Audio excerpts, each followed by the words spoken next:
Hi guys, this is Michael Glockner for video number 14. Cool. Got my sister with us, sitting right over here. This is my sister Jenny. And then raise Roxy up a little. There's Roxy. And where's Rona? Come here, Rona. Come here, Rona. And then you got Ronita. I call her Ronita when she's in trouble. All right, so today we're going to do something a little different. My sister, I asked her to come up with some questions that were random that she always wanted to ask me, and this is unrehearsed. I don't know what the hell she's going to ask, okay? So one thing I have to say is when I was 9 years old in the 6th grade, we had a share thing at class, so that we all shared stories or brought things in from home to share. So after my sister was born in 1964, yes, she's 52 and I'm going to be 61 here real soon. She's 9 years younger than me. Just get over a little. And so I asked the teacher if I could bring her to the house, if I could bring my class to the house, because the school was less than a mile away. And we had a field trip and we all walked to the house, and then I shared her for the whole classroom. It was awesome. You don't remember, do you? No, of course not. I don't think I want to. I'm going to raise this up just a tad. Okay. So I also, another thing that happened to me after I was diagnosed and I was getting really bad, her and her husband Jeff wanted to get married, so I became an ordained minister. And in 2013, I married them in Jeff's house in the backyard. It was pretty cool. So, Jenny, go ahead and ask me anything that you want to know. All right, so this is one of the questions I have for you. And I have not seen these at all. If you had your life to start over, would you choose to be a doctor? Yes, but you don't even know that, do you? I wanted to be a pediatrician. No, I didn't know that. I actually went to, when I was doing all the medical things and going through the trade school, becoming a lobotomist, and then I worked as a med tech. That was what I wanted to do, but raising Gina and Jessica and having a house and going to school, it was just too much for me to do if I wanted to be a good dad. So I knew I couldn't. But I wouldn't be a regular doctor. I would probably end up being a holistic doctor on natural ways. I didn't know that, folks. I had no clue, and that was my first question. Wow. All right, ready for the next one? Question number 2. Do you think your life would have been different if our parents were alive still? Well, yes and no. I don't think anything would have changed on my part.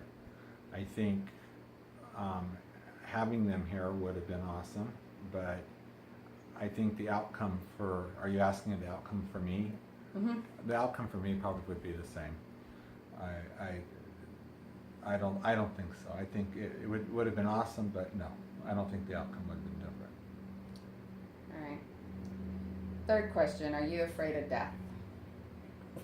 No. Shh, quiet guys. I am not scared of death whatsoever. I think probably because I've been around it so much. We lost, my sister and I, and we have a brother too, Tom, but I think he's a little too camera shy to do this. But we've lost all 4 grandparents and both our parents. And we were quite young when all this happened, especially Jenny. But I've been around death my entire life. We're all going to die. I just happen to know, I just know how I'm probably going to die, which is just a little bit of a difference. And that's why I take care of myself as much as I possibly can. So no, I'm not scared of death. I have faith. All right, question number 4. Do you have any regrets with your choices that you've made in your life? At first, when I first became HIV positive, that instantly was a regret. But then the more I thought about it, it was an opportunity. It was an opportunity, and it was probably my calling of some sort. And things happen for a reason in life, and I really truly believe that I became HIV positive for a reason. And that reason is coming out clearer and clearer every day. Me helping others and teaching people how to survive certain tragedies in their lives. And as long as you have a good strategy and a good game plan, it's like playing sports. It's like racing motorcycles. You can beat a lot of odds, but it takes a lot of hard work. So I don't have any regrets whatsoever at this point. No. Okay. Number 5. Are you afraid of getting? Back up, scratch. Are you afraid of getting Alzheimer's like our mother? And what can you do to prepare yourself for that? Can you prep for that? I'm not getting it. Either you or Tommy are getting What do you Alzheimer's. mean? My brain is really good. Which one will get it? Our mom, Alzheimer's runs in our family. My mom, my grandfather, her dad, Pop, and Pop's sister, Louise, and from my mom's side, my grandma's sister, Aunt Beanie. There's 4 people in our family that we know of. There might have been more. All had Alzheimer's and all died of complications of. Yes, and our mom I had her diagnosed at 55 years old of severe dementia and Alzheimer's. It took me a while to get that diagnosis. I had to fight with a lot of doctors, but I don't fear it because I don't want to sound conceited, but my head is pretty well together. I forget things as older people do, but at this point in my mom's life, she was extremely bad. So no. I think you and Tommy should worry. No, I'm okay because you know what to do. Oh, great. I'm not changing your diaper. All right, number 6. I changed your diaper when you were little. But I'm not going to change it at 50-something years old. No, it's fine. Number 6. What is your favorite food, even if it's not good for you? What would you eat if you could just binge and just eat? Well, probably any kind of double cheeseburger, but an In-N-Out double fries and a vanilla shake. But I wouldn't do it. But that's what I actually dream about, eating that kind of stuff once in a while. Yes, that's awesome. So I'll put that down as your last meal. My last meal will probably be no. I want a banana split for the last. All right. meal. Got it. Banana split. Okay. All right. Number 7. Will you ride a motorcycle again in your lifetime? Hopefully, I would like to.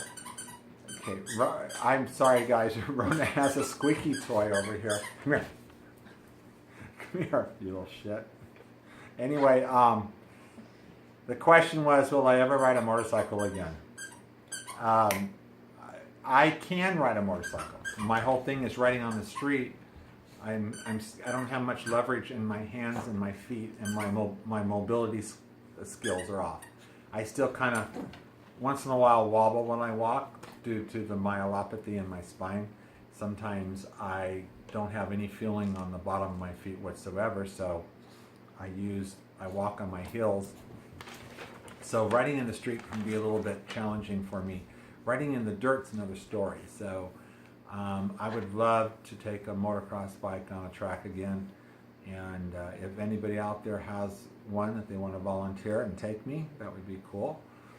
But anyway, yes, I would like to ride a motorcycle again. Okay. Number 8. Getting back to motorcycles. Oh, of course. When I was, oh my gosh, I think, let's see, maybe 12 or 13.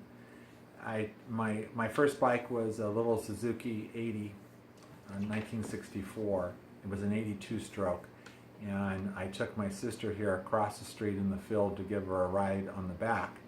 And we didn't have our helmets or anything. And I didn't tell my parents what I was doing.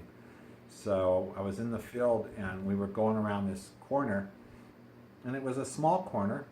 And we slipped and fell. Well, she got pinned underneath the exhaust pipe, and she still has a scar on her ankle. Yes, I do. And he left me there screaming. I was more worried about what happened to the motorcycle. Yeah. Right. Shh, quiet. Okay, go ahead. All right. Question number 8. You feel the food that we put into our bodies can actually heal our bodies, correct? Well, it all depends what kind of food you're talking about. Not junk food. Absolutely. If we were taught from little kids how to eat properly and not junk food and all the processed food and eating out of boxes and cans, I think a lot of illnesses and diseases wouldn't be around. If you nourish your body with normal, natural foods, and again, things that are not processed. But if you go through all the fast food restaurants and buy things in boxes and cans and that's what you eat, you're going to get illnesses and diseases sooner or later. It's a matter of time. It's all the chemicals and the unnatural things. So I am 100% believer in quality foods and whole foods. When we were little, butter was butter, milk was milk. There was nothing processed. Now things are altered, and there's GMOs put into the food, and all kinds of hormones and chemicals to make things look bigger, and it's just all crap for the human body. So absolutely, I believe in that. So that takes me on to question number 9, which he basically just answered. Is nutrition the key to a healthy life? Nutrition is absolutely by far a key to everybody, no matter if you have an illness or not. If you think about it, the doctors, when I was in a mobility scooter for those three and a half years and could hardly walk, their only answer was pain meds. None of them. Not one doctor. I'm going to repeat this again. I went through 5 neurologists, 1 neurosurgeon, and 2 HIV doctors. Not one of those doctors, that's 7 doctors in the last 10 years. Not one of those doctors talked to me about nutrition and the health benefits of eating correctly. I figured that out. I did all the homework, and everything I researched took me to that direction. And I already knew this, though. This is nothing that I really needed to learn. I had to learn how to do it.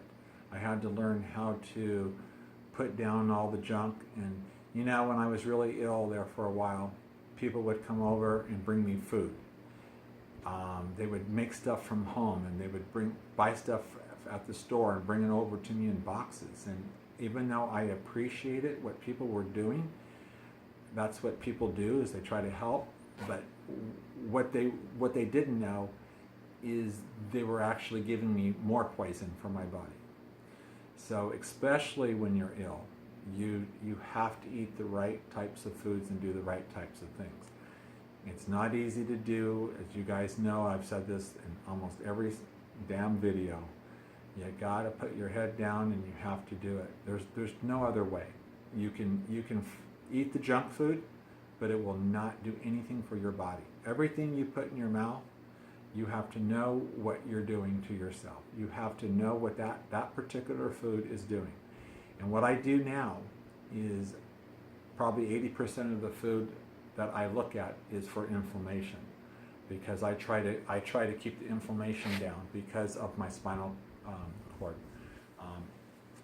Again, for those that haven't really understood what I've said in the last few videos, I have HIV vascular myelopathy.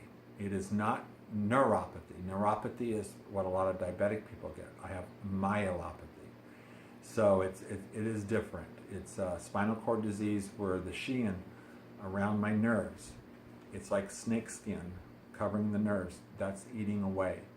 Well, I'm doing something because to make that come back, and that is the stuff I do to fight inflammation, and I know I'm helping myself, but I'm not done yet. We still have more to go and more research. And my last question for today is, if you had a mission statement, what would your mission statement be? A mission statement. Mm-hmm. What is your mission in life? What is your statement? Do you have that? No, I don't. I think I can't put my life into one sentence. I think. Can you try? No, because I've got too much in my head. I think to take a mission statement is to probably watch every one of my videos from start to beginning, and you'll figure it out. I think the main thing, though, is you got to have fun in your life, and you can't take it completely serious. There's so much tragedy in life itself. You've got to work around the tragedies and find happiness in no matter what. Just like us, my sister and I, we've been through one tragedy after another, if you think about it. And if you know my sister's past, you'd understand that too. And we've lost so many people in our lives. But you've got to keep marching and move forward. Always look forward and then be positive. That's about it. So that's all you have? That's all I have for now. Okay. Well, there you go. And thank you guys for watching. Are you smiling? I'm smiling. Okay, well, give me a kiss. And I will make another video soon, probably in the next couple weeks. So here we go. Peace, chill, love you guys, and hope to see you soon. Bye-bye. Bye.